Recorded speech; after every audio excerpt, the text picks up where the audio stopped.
Kamusta Libra? Welcome to Like a Tarot. Alamin natin kung ano ang nangyayari sa buhay mo, sa relasyon, sa iyo at sa person mo. Sa uli, kukuha ko ng angel number at charms. Para sa mga bagong viewers, ang reading na ito ay timeless reading, general reading at guide po lamang, kaya hindi po magre-resonate sa lahat. Kunin mo lang yung akma sa sitwasyon mo. At kung kailan mo to napanood, yun ang start ng 1 week reading para sa iyo. Ikaw na bahalang magpalit kung si person mo ito o ikaw.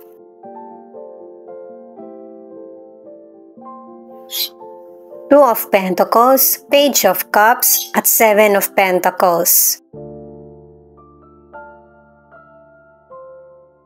Sa mga cards mo na ito, ipinapakita na lahat ng paraan ay gagawin mo para mag-work yung goal mo or plano sa buhay. Marami kang ambisyon sa buhay at saka ang bata mo pa, marami pang darating sa iyo. Pinapakita rin na mabusisi ka, talented, masipag, at committed. Nakadalawang cards ka na rin na meron kang desisyon na gagawin pero sa ngayon wala pang pag-aksyon kasi iniisip mo pa ito kung ano yung magiging cause and effect. Sa career, meron kang challenging na desisyon. Meron kang gustong simulan or sinisimulan mo na ito.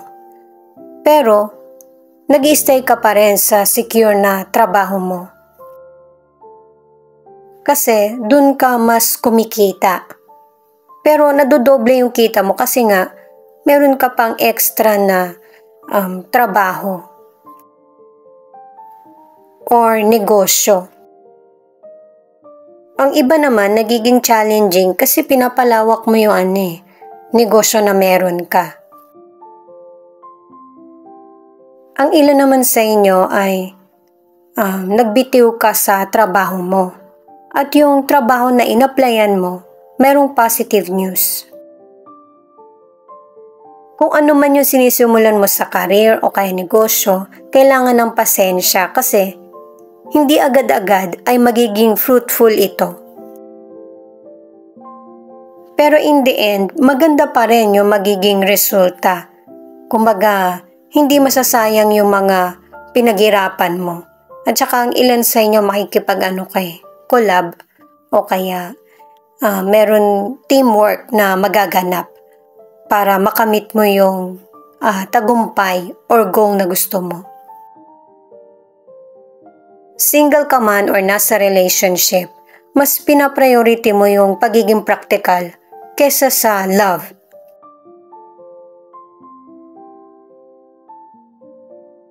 Itong Six of Wands ay pangalawang card mo na matutupad mo yung mga goal mo sa buhay.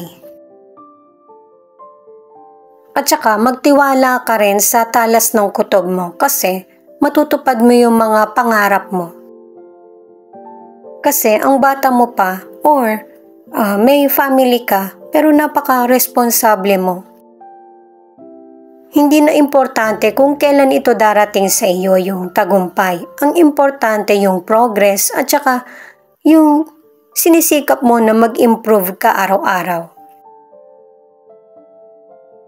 At saka para sa mga single, maging open ka sa kung ano yung gusto mong relasyon. Hindi yung kung kailan nasa relationship na tsaka aayaw ka. At saka ang ilan sa inyo, marami kang natutunan sa past relationship mo at magagamit mo to sa present at future. Ang ilan naman na nasa relationship, hindi yung love ang focus mo, kundi yung trabaho. At saka merong person na ang karelasyon mo ay mas bata sa iyo. Kaya asahan mo na romantic siya at saka active. Ito muna yung basahin natin guys, yung mystical card mo.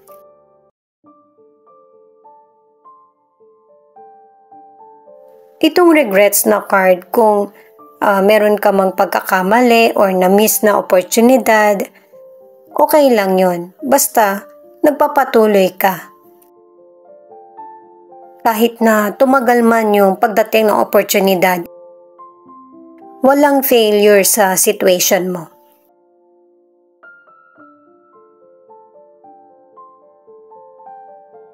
Itong card na reapproach naman ang nagsasabi na kapag nagkakaroon ka ng sarili mong desisyon, yun yung nagpapabago sa future mo. Yung mga taong hindi takot mag-fail, yun yung mas merong na-achieve. At maraming natututunan. Maybe ang iba, hindi sumusubok kasi meron pang fear. Pero malalagpasan mo din yan. Itong loss, ibig sabihin, connected pa rin ito sa mystical card mo. Sinabi na walang fail sa buhay mo. Kasi kailangan mo magpatuloy. At saka, meron talagang natatapos sa buhay natin. Kailangan mo lang ng positive approach, suriin maigi kung ano yung mga dapat mong gawing desisyon para hindi mo maramdaman na maling direksyon yung tinatahak mo or nawawala ka. Hindi naman kailangan pilitin yung sarili kasi step by step naman yan eh. Pero sarili mo yan kaya importante na makaalpas ka. Ang ilan naman sa inyo na nasa relationship, kahit na marami na kayong pinagdaraanan ng person mo sa relasyon, ay maayos nyo pa rin ito at magtatagal yung relasyon nyo. At saka ipakita rin na mahal nyo yung isa't isa or yung pagpapahalaga. Ace of Cups, Four of Wands, Two of Swords. Dito sa cards mo ipinapakita, nakadalawang cards na para sa travel abroad. Nakatatlong cards na rin na magkakaroon ka ng baby.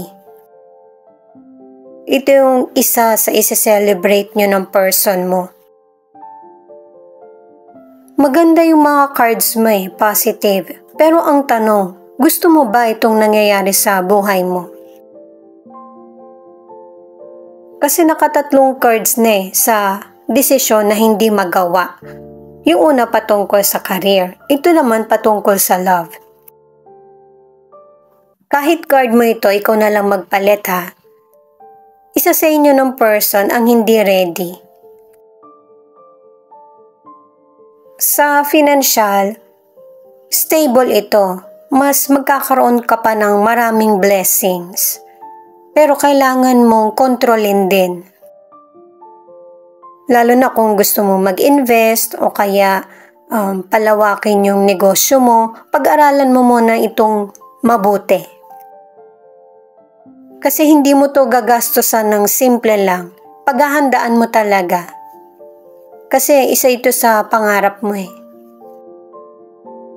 Para mas mapalago yung financial na darating sa iyo. Or yung financial na meron ka. Para sa mga single, nakadalawang cards ka na. At ganun din sa mga nasa relationship na kailangan maging open ka sa kung ano yung gusto mo sa person or kung ano yung relasyon na gusto mong buuin. At saka ang ilan sa inyo, kung noon stricto ka na hindi ka muna ma-in love or hindi ka muna makikipagrelasyon, ang ilang single, hindi ito mangyayari. Kasi merong person na magpapatibok muli ng puso mo. Yung unexpected yung pagdating niya sa iyo. Itong Ten of Swords naman na card mo, merong mga nangyaring hindi magandang sitwasyon sa buhay mo. Kumbaga, naging biktima ka ng scam, ng betrayal, o kaya ng may mga maling taong na-involve sa buhay mo. Yung pag-iwas at pagluha, yan na yung proseso mo para ma-overcome yung mga negative na nangyayari sa buhay. Malalagpasan mo ito. I-add ko na para sa mga single, ang ilan sa inyo, ito yung best life mo eh. Nag-i-enjoy ka ng pagiging single. Pero yun na nga, merong gugulo sa isip mo, yung pagdating ng person. Hindi lang siya isa, dalawa yung person na magpapakita ng interes. Ang ilan naman na nasa relationship, nakadalawang cards ka na healthy ang relasyon nyo ng person mo. Itong card na forgiveness, ang ibig sabihin, yung paglaya mo sa negative na sitwasyon. Kasi pinapakita na mas magiging open ka na para sa panibagong simulang mangyayari sa buhay mo.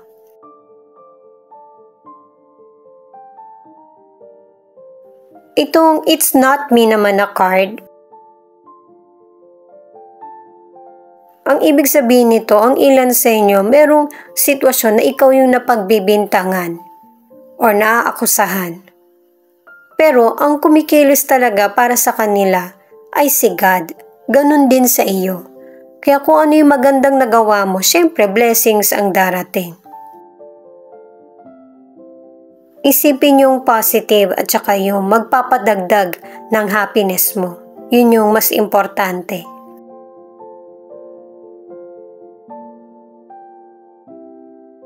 Itong submission, yung pagsunod sa person, ano yan, yung ibig sabihin yung respeto at saka love.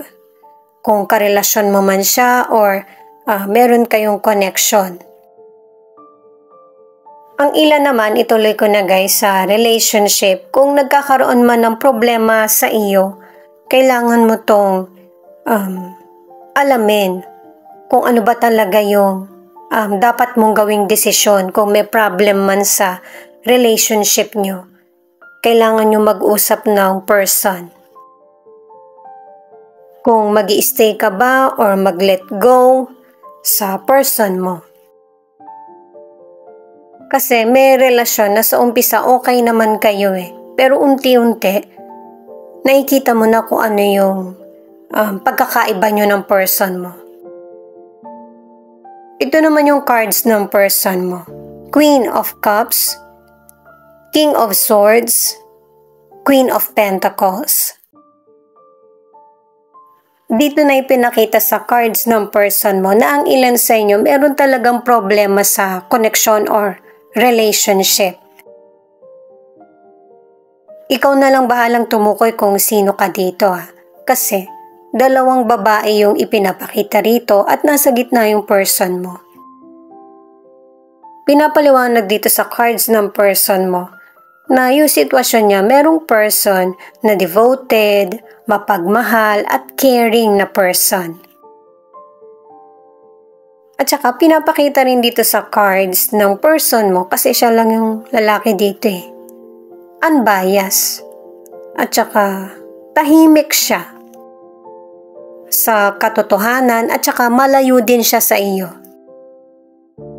Pero dito sa person na ito, nararamdaman ng person mo yung secure siya at saka stable. Kasi itong isang person ay organized. May posibilidad na isa ito sa family member ng person mo. Sa kalusugan naman, merong person na handang sumuporta sa iyo. Aalagaan ka kapag nagkasakit ka. Dalawang cards na ang nagsasabi nito. At saka para sa ilan, habang healthy ka, pangalagaan mo yung kalusugan mo. Kailangan na ng moderation. Para sa mga single, ito yung magandang timing para makamit ng mga bagong person. Pwedeng kaibigan o kaya lover. Naka-4 na cards ka na para sa magandang pagkakataon patungkol sa relationship or connection. Sa mga single or nasa relationship, ikaw yung person na madaling lapitan lalo na kapag may problem. Yung handa ka makinig para magbigay ng advice or opinion. At saka ang ilan sa inyo na nasa relationship, ang person mo, kung love o kaya financial, mas importante sa kanya ang financial. Ang ilan sa inyo, ito yung dinaramdam mo sa person mo. Hindi mo nasasabi yung true feelings mo. Itong Four of Cups, ang ibig sabihin ay merong mga na-miss na oportunidad, yung bang merong pinanghihinayangan, at saka merong person na malayo ang loob sa iyo. At saka ang advice ng cards ay maging aware sa situation, matutong magbalanse, hindi pwedeng yung feelings mo lang yung iintindihin mo or kung sino yung pwede mong mapakinabangan. Nandun ka, wag ganon. Kasi lahat naman ng tao sa paligid mo, merong kakayahan para masuportahan ka. Yun kasi yung pinapakita ng cards ng person mo. At saka yung kindness at saka sincerity, i-open mo yan sa lahat ng makakasalamuha mo, lalo na sa makakarelasyon. May pagkamamasboy ba itong person mo? Kasi ang ilan sa inyo ganun yung pinapakita sa cards. At ang advice pa ay huwag mawalan ng pag-asa kahit meron mang mamiss na oportunidad. Kasi mas marami pang darating na pagkakataon. Katulad nitong card na ito na abundance, na kailangan mong mag-focus sa abundance para mas maraming darating pa. Hindi lang naman yan patungkol sa financial, kundi pati na rin sa paikipagkapwa-tao or feeling. At saka matuto rin magpasalamat kung maliit man or malaki yung abundance na darating.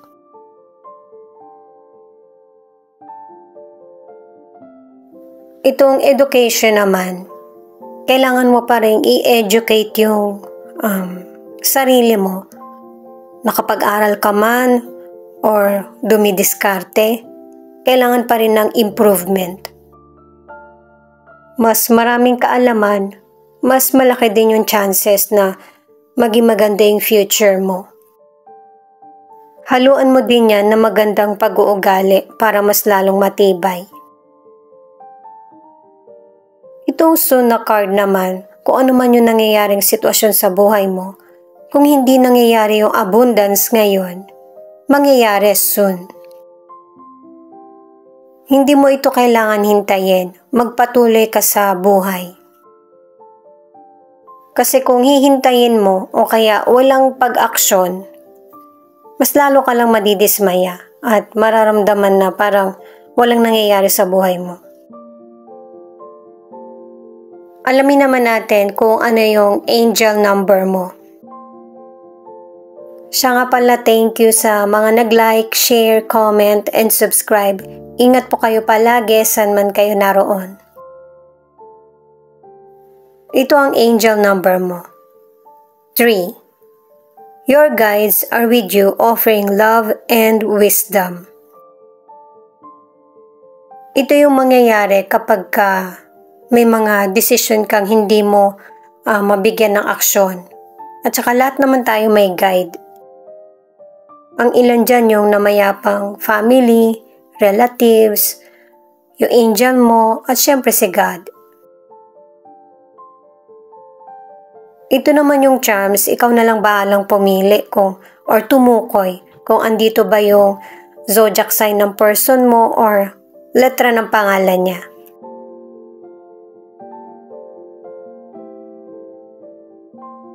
Ito yung mga zodiac sign na nangunguna para sa reading na ito.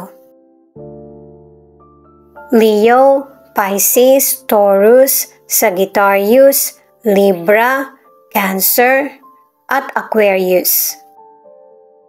Pwedeng wala dyan yung zodiac sign ng person mo. Pero additional na lang kasi ito guys para sa reading natin ngayon. Ang next naman ay kung andito ba yung letra ng pangalan ng person mo, ikaw na lang tumukoy.